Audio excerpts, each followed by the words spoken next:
Hi, Hayden here, and this video is going to be not really a tutorial, but just a demonstration of my patching a big scratch mark in my wall. There's cats in the office. This is my office space, and there are cats here, office cats, and for some reason they like to do some damage to the wall here, and this is actually through the paper into the chalky material within the drywall. Now, I'm no building expert or anything like that. I used to paint for a living, but many years ago, and but this is kind of an interesting situation that I want to take care of before it gets much worse. Normally in the area on the floor below here, there's one of those beds that kind of pop up. It's a big cat bed for them to lay around on, and for some reason they decided to mark up the area.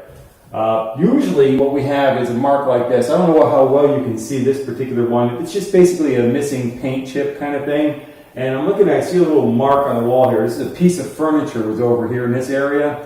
And the piece of furniture kind of knocked up against the wall or something like that. It chipped the paint, you know, maybe when it was moved back and forth a little bit. And that happens, you know, that's kind of one of those things that just happens in a house. And actually, until you move the piece of furniture away from the wall, you'll never notice the mark because something's covering it up.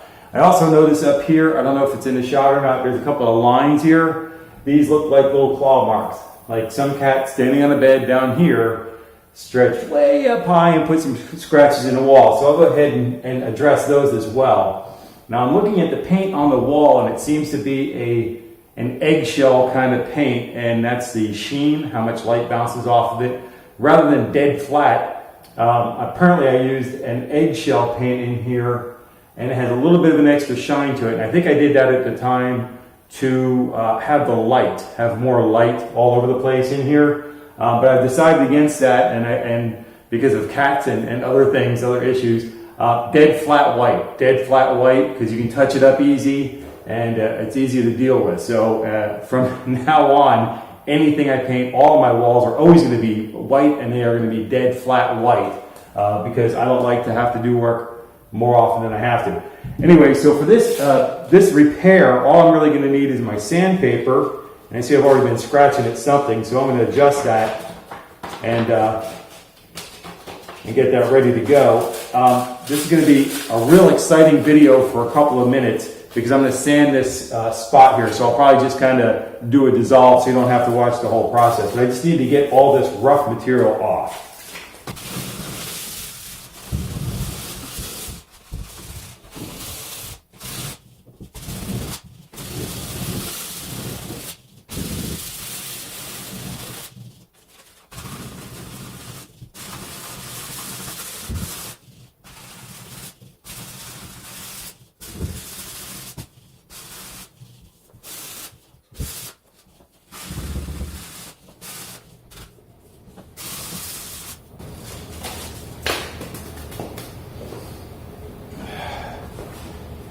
All right, so that didn't take very long, did it?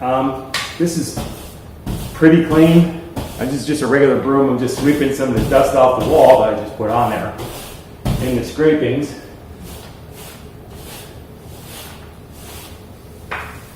I see there's a couple of things that I can touch up, and I'll end up doing that over time. If there's no emergency rush. Again, it's my office. I'm the only one in here. My wife does come in to do some work every now and then. And but with that, there's no great big rush. In fact, I'm probably going to have to end up repainting the entire wall anyway, and I'm not in the mode to do that just yet. So what I'm going to do here is I'm going to take my spackling paste, and you know, I don't care about giving somebody some free advertising here, but it's DAP. There's a couple of different types of spackling that you can use. Some of it it goes on like pink or a different color or whatever, and dries white.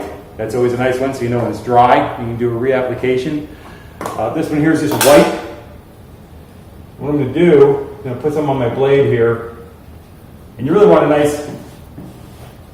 nice blade for the application process, because it just makes everything easier downstream as you're doing your repairs. And it's probably going to take me a couple of applications because this one hole here, the bright white spot there, is kind of deep. So it's going to have to dry in a couple of times because when it dries, it kind of shrinks up a little bit. Yeah. It doesn't say it's an anti-shrink material or anything, so as water evaporates out of it, or the moisture evaporates out of it, it will tend to shrink in a little bit. So, you know, just take a couple applications, and every application is really the same exact plan of action here. And I want to mention something. When you're doing these things, you want nice, smooth strokes that you can get, like if you're painting or something. On the back of the blade, you'll see this material built up here as I'm wiping. If it's clean material, you just put it back in your bucket here and keep working with it. But you want the back end of your blade. It's kind of a weird thing. The back end of your blade really needs to be, you know, nice and clean on there. So it helps keep things smooth when you're putting on the materials. So with that, we do a little bit more here.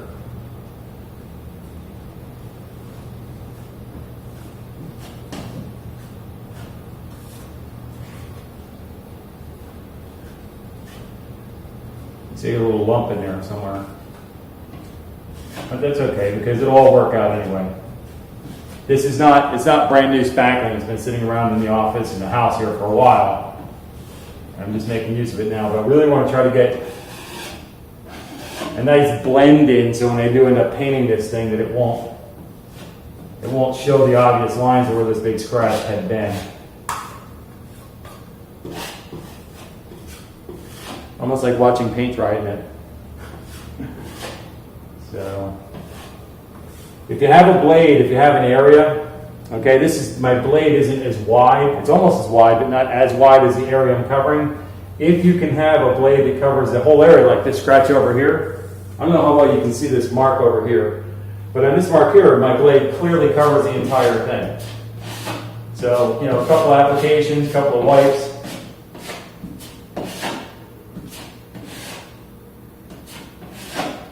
And that should be, I see a little indent here. This is going to dry a nice flat white color, and I'm sure that there's a sheen of some type on the wall. So, all right. So that should pretty much cover that. Now back to this one here. I just want to finish this off real quick.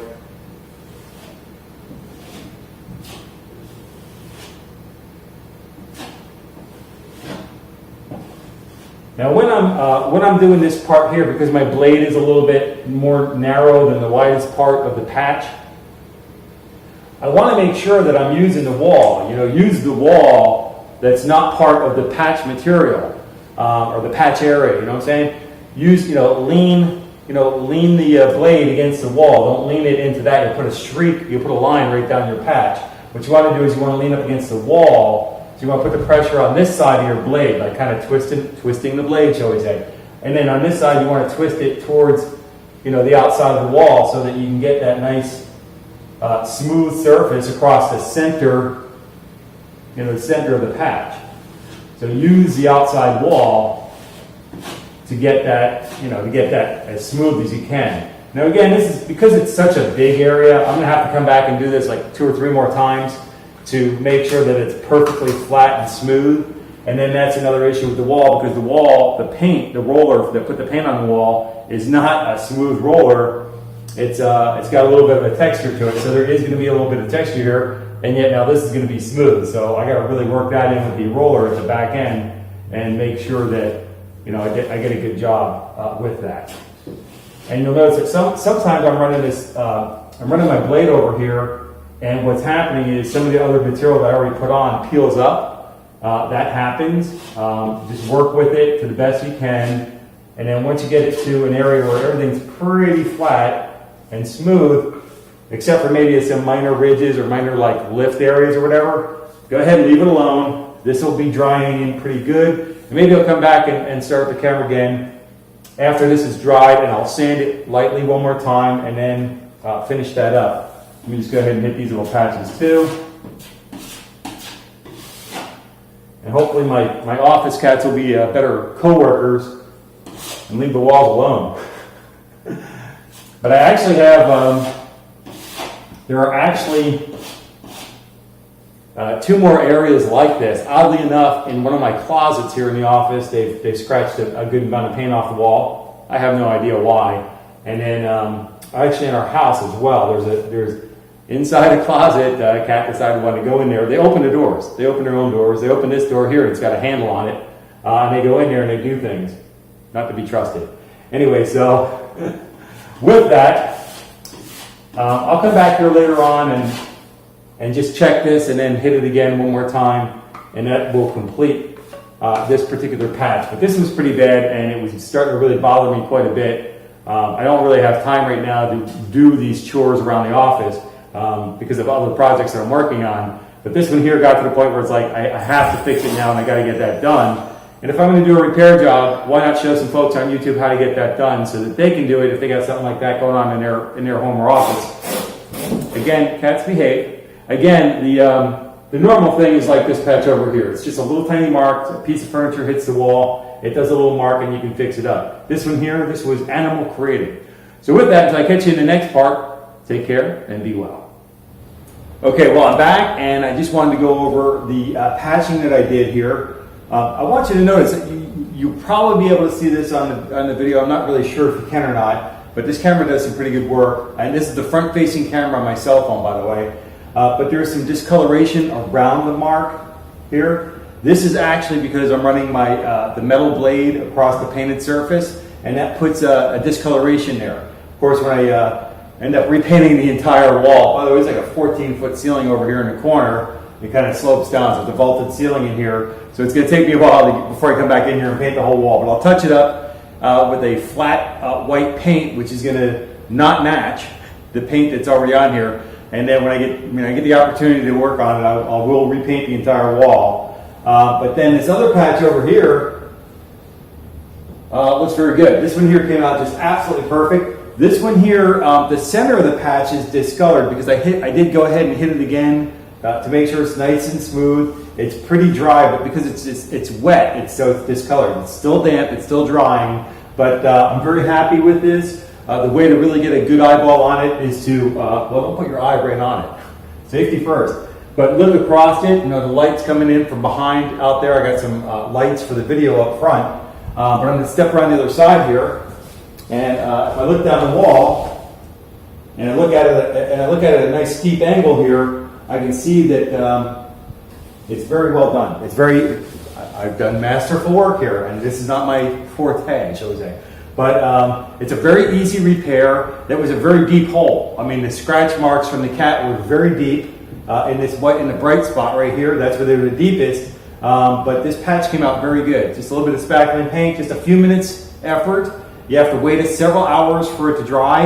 And by the way, while it was drying, there's another darker spot down here. They actually made a couple more scratch marks on it while they wanted to help. So, but just a little bit of work on it. Just sand it down.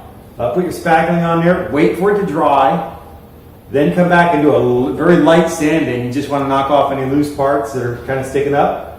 Go ahead and re-spackle it again. And if you have to do it a second or a third time, go ahead and do that. And then after it's totally dry, before you touch it up to paint it, just go ahead and take another look at it to make sure any low spots are filled in and you're cooking with gas, shall we say. So with that, until I catch you in the next video, take care and be well.